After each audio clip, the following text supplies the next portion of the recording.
بسم اللہ الرحمن الرحیم وهو أي المفعول فيه ضربان ما يظهر فيه في وهو مجرور بها وما يقدر فيه في وهو منصوب بتقديرها وهذا خلاف اصطلاح القوم۔ یہاں سے مصنف رحمۃ اللہ علیہ نے مفعول بہ کی قسمیں اور ان کے احکامات کا آغاز فرمایا ہے۔ سب سے پہلے شارح نے ایک اختلافی مسئلہ بیان فرمایا ہے۔ وہ اختلافی مسئلہ اس سے پہلے بھی آپ لوگ پڑھ چکے ہو کہ بعض صورتیں ایسی ہے نحو کی کہ جس میں صاحب کافیہ علامہ ابن حاجب رحمہ اللہ تعالی کا باقی نحویوں سے اختلاف ہے۔ ان اختلافی صورتوں میں سے ایک اختلافی صورت یہ بھی ہے، اور یہ ہے کہ جی مفعول فی آپ لوگوں نے پڑھ لیا کہ جی اس میں مفعول فی میں کیا ہوتا ہے، وہ ظرفی زمان ہوتا ہے یا مکان ہوتا ہے۔ زمانے پر دلالت کرنے والا یا مکان پر دلالت کرنے والا کلمہ ہوتا ہے جس میں فعل کیا جاتا ہے، تو گویا کہ وہ ظرف بن رہا ہوتا ہے، اور اس کے لیے جو ہے وہ حروف جارہ میں سے فی کا لفظ استعمال ہوتا ہے جو ظرفیت پر دلالت کرنے کے لیے آتا ہے۔ سمجھ آ رہی ہے؟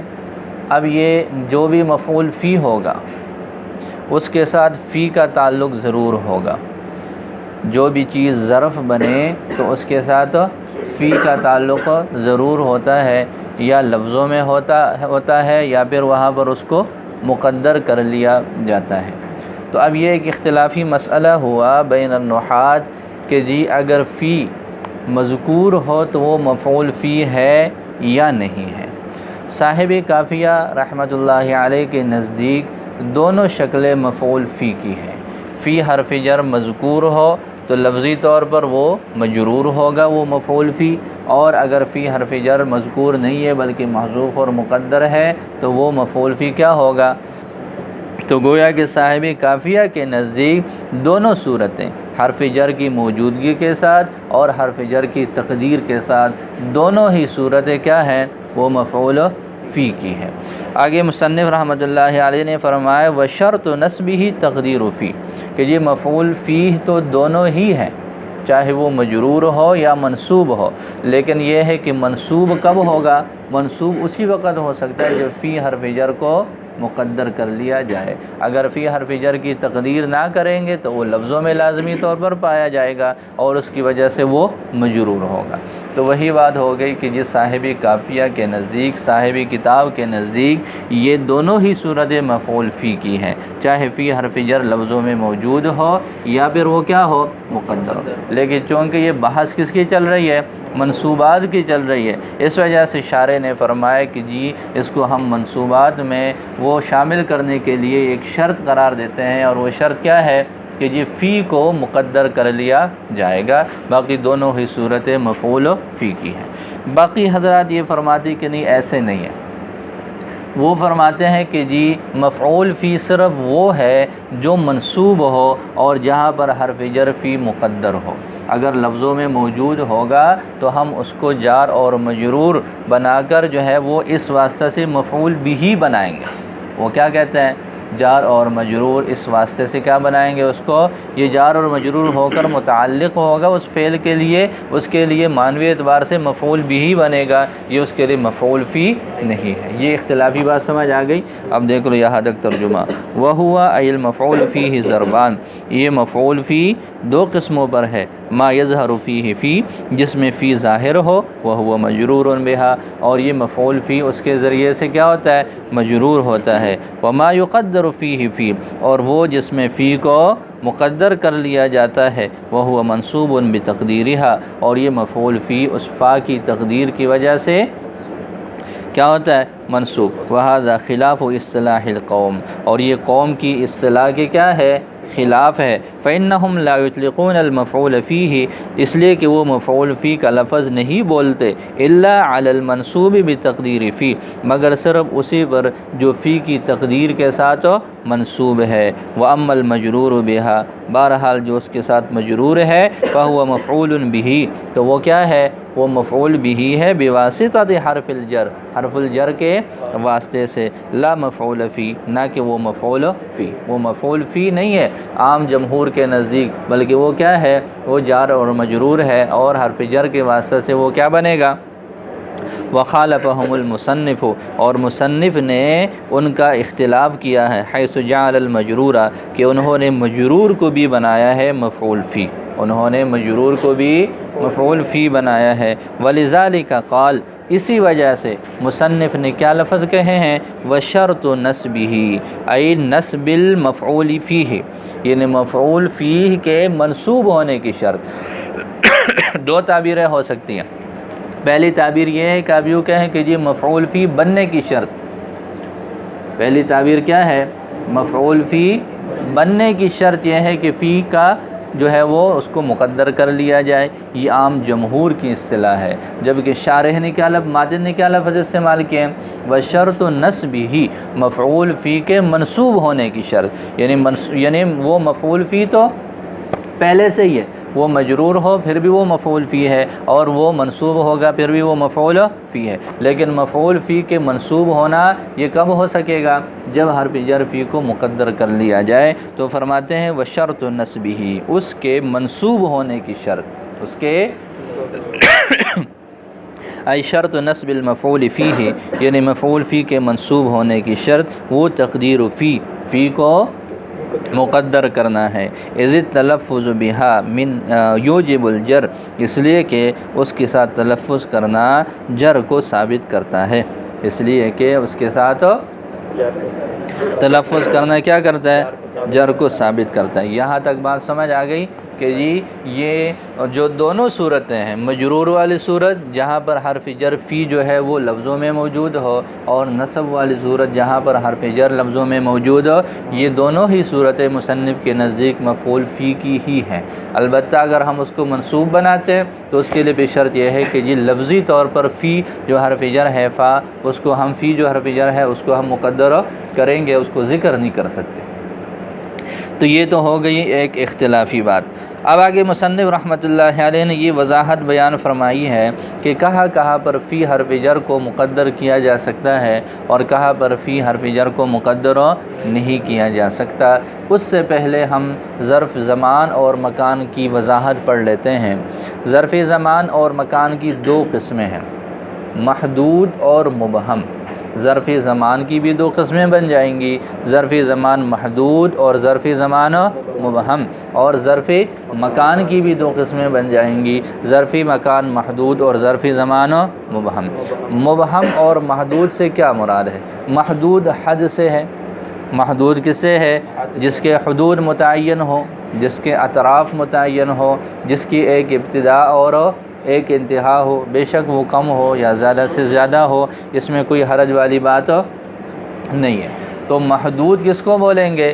جس کے حدود متعین ہے، اور مبہم کس کو کہیں گے؟ جس کے حدود متعین نہیں ہے۔ لہذا اس طرح یہ ٹوٹل قسمیں کتنی بن جاتی ہیں؟ 4 قسمیں بن جاتی ہیں، ظرف زمان محدود، ظرف زمان مبہم، ظرف مکان محدود اور ظرف مکان مبہم۔ جیسے اس کی مثالیں کیا ہے؟ مثال یہ ہے کہ جیسے آپ کہتے ہیں کہ جی 1 منٹ، گھنٹہ، دن، ہفتہ، مہینہ، سال، یہ کیا ہے؟ ایک زمانے پر دلالت کرنے والا کلمہ ہے، لیکن اس کی ایک حد ہے، اس کی کیا ہے؟ ایک حد ہے۔ لیکن ہم کہتے ہیں زمانہ، وقت، دہر ہیں، تو وقت کیا ہے؟ کتنا ہے؟ کوئی متعین نہیں ہے۔ زمانہ سے کتنا زمانہ مراد ہے؟ کوئی متعین نہیں ہے۔ عربی زبان میں اس کے لیے جو ہے وہ دہر کا لفظ استعمال ہوتا ہے، اس میں کتنا وقت مراد ہے یہ متعین نہیں ہے۔ تو یہ تو ہوگی کس کی صورت ہو؟ زمانے کی۔ اور اسی طرح مکان ہے، تو مکان آپ کہتے ہیں کہ جی گھر، کمرہ، مدرسہ، ملک، وطن، ہاں اسی طریقے پر جو ہے وہ بر اعظم جو متعین ہے تو وہ ان کی بھی ایک حد ہے، ایک ان کے جو ہے وہ بارڈر ہے کہ یہاں سے لے کر وہاں تک یہ ایک بر اعظم ہے، تو یہ کیا ہے، یہ محدود ہے۔ لیکن یہ ہے کہ وہ غیر محدود، آپ کہتے ہیں میرے آگے، ہاں دنیا میرے آگے، تو یہ آگے کا کیا مطلب ہے، امام کا کیا مطلب ہے، کہاں تک مراد ہے، اس کمرے کی حد تک مراد ہے، مدرسے کی حد تک مراد ہے، شہر کی حد تک مراد ہے، ملک اور وطن کی حد مراد ہے، یا پھر آگے کوئی متعین نہیں ہے، خلف ہے، امام ہے، آگے اس کی وضاحت آ رہی ہے۔ تو یہ کیا ہو جائے گا، یہ مکان کی جو ہے وہ حدود ہے اور اس کے اندر ابہام ہے۔ تو اب آگے مصنف رحمۃ اللہ علیہ نے یہ وضاحت فرمائی ہے کہ جی جب ظرف کی، مفعول فی کی یہ 4 قسمیں بن گئی تو ان 4 قسموں میں کہاں کہاں پر ہم فی حرف جر کی تقدیر کر سکتے ہیں اور کہاں پر نہیں کر سکتے۔ تو اس کے لیے ماتن نے فرمایا وظروف الزمانی کلھا تقبل ذالک، ظرفی زمان جتنے بھی ہیں دونوں قسموں کو شامل ہو جائے گا حکم۔ آگے شارح نے اس کی وضاحت فرمائی کہ کل سے کیا مراد ہے، مبہمن کان الزمان او محدودن، یہ زمان مبہم ہو یا پھر کیا ہو، محدود ہو، تقبل ذالک یہ اس کو قبول کرتا ہے، کس کو قبول کرتا ہے، فی کی تقدیر کو جو ہے وہ قبول کرتا ہے، یعنی وہ ظرف جو زمان کی شکل میں ہے، جو چاہے جو ہے وہ کیا ہو، محدود ہو یا پھر مبہم ہو، دونوں صورتوں میں فی کو مقدر کیا جا سکتا ہے اور کیا جائے گا۔ اس کی وجہ کیا ہے، آگے شارح رحمۃ اللہ علیہ نے اس کی وجہ بھی بیان فرمائی ہے۔ وہ یہ ہے کہ جی آپ لوگوں نے پڑھ لیا کہ جو فعل اصطلاحی ہے، فعل اصطلاحی میں 3 چیزیں پائی جا رہی ہیں، ایک اس میں معنی حدثی ہے، ایک اس میں زمانہ کی طرف نسبت ہے، دوسرا اس میں فاعل کی طرف نسبت ہے۔ اب مطلقاً فعل ہو، اس میں یہ تصور نہ ہو کہ وہ ماضی ہے یا امر ہے یا ماضی ہے یا مضارع ہے، تو اس میں زمانے کا تصور ہے، اس میں کیا ہے، زمانے کا تصور ہے، مبہم زمانہ۔ جب ہم اس کے آگے تعین کرتے ہیں نا کہ جی یہ ماضی ہو گیا تو پھر زمانہ بھی متعین ہو جائے گا، جب ہم کہتے ہیں کہ جی یہ مضارع فعل ہے تو اس میں زمانے کا تعین ہے۔ لیکن جب ہم مطلقاً فعل لیتے ہیں تو مطلقاً فعل میں تو ہم نے کسی خاص فعل کو خاص نہیں کیا، تو جب اس کی تخصیص نہیں ہوئی تو اس کا زمانہ بھی خاص نہیں ہوا۔ تو مبہم طور پر فعل کے اندر زمانہ پایا جاتا ہے، ایسا ہی ہے، مبہم طور پر فعل میں زمانہ پایا جاتا ہے اور فعل میں مصدر بھی پایا جاتا ہے، ایسا ہی ہے نا، فعل میں 3 چیزیں پائی جا رہی ہے نا، اس کے اندر مصدر ہے، اس کے اندر یہ مبہم زمانہ بھی پایا گیا اور اس کے اندر فاعل کی طرف نسبت بھی ہے، تو وہ فاعل کو براہ راست رفع دے رہا ہے، فاعل کو براہ راست، باہر کھڑے ہو جاؤ، روزانہ لیٹ آتے ہو، باہر کیا ہے، اور اس کو کہو مجھے نظر بھی آئے، پیچھے نہ چلا جائے، جاؤ اس کو کہو۔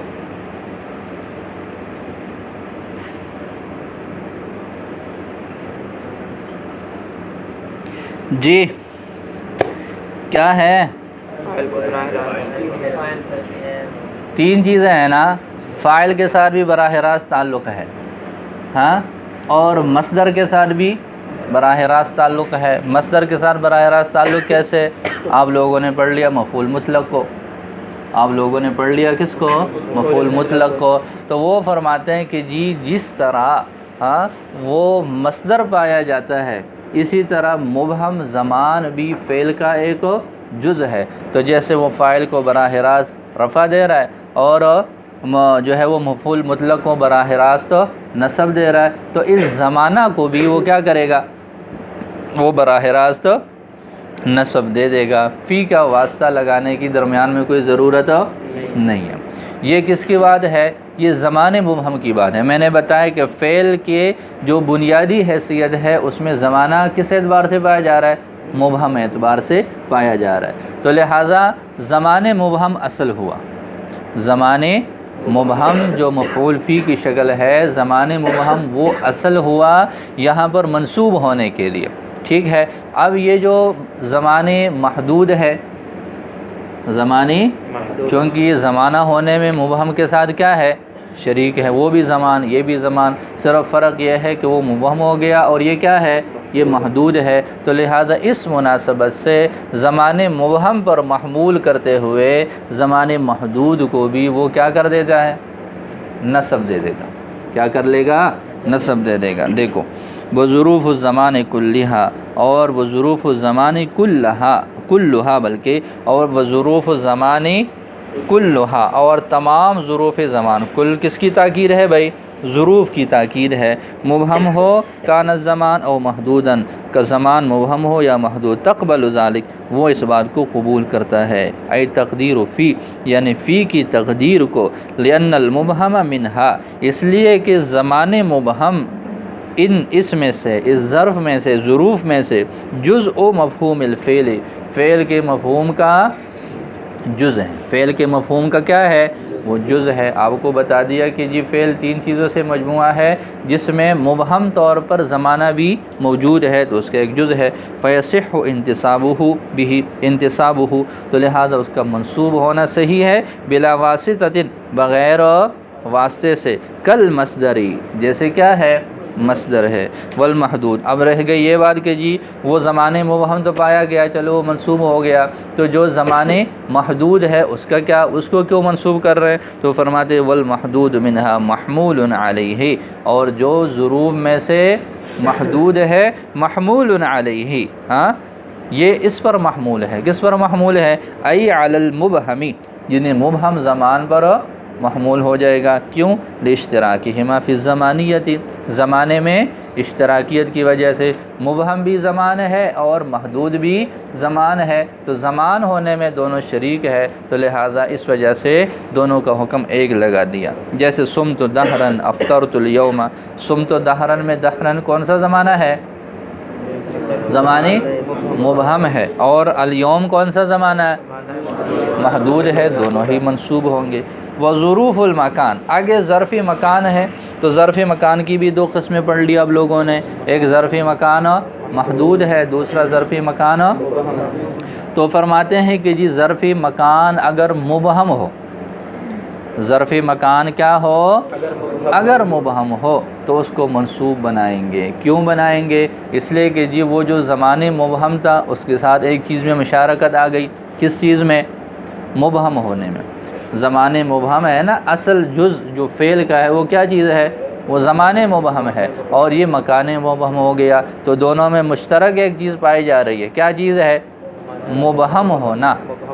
زمان اور مکان تو الگ الگ ہے نا، وہ تو ایک جیسے نہیں ہے، لیکن دونوں میں ایک خوبی پائی جا رہی ہے، اور وہ کیا ہے، ابہام ہے۔ تو اس وجہ سے، اس ابہام کی وجہ سے فرماتے ہیں کہ جی جو مکان مبہم ہے ہم اس کو زمان مبہم پر محمول کر لیں گے، اور اس کو بھی کیا کر دیتے ہیں، بلا واسطہ حرف جر کی تقدیر کے ساتھ اس کو منصوب بنا لیتے ہیں جی۔ اور اگر ایسے نہ ہو، کیسے نہ ہو، یعنی جو مکان ہے وہ مکان مبہم نہ ہو بلکہ کیا ہو، اب دیکھیں اصل میں نے بتایا کہ نصب کے اندر اصل اور بنیادی چیز کیا ہے، زمان مبہم جو فعل کا جز ہے، ٹھیک ہے، اسی پر قیاس اور محمول کرتے ہوئے ہم نے زمان محدود کو منصوب بنا لیا، اسی پر محمول کرتے ہوئے ہم نے مکان مبہم کو۔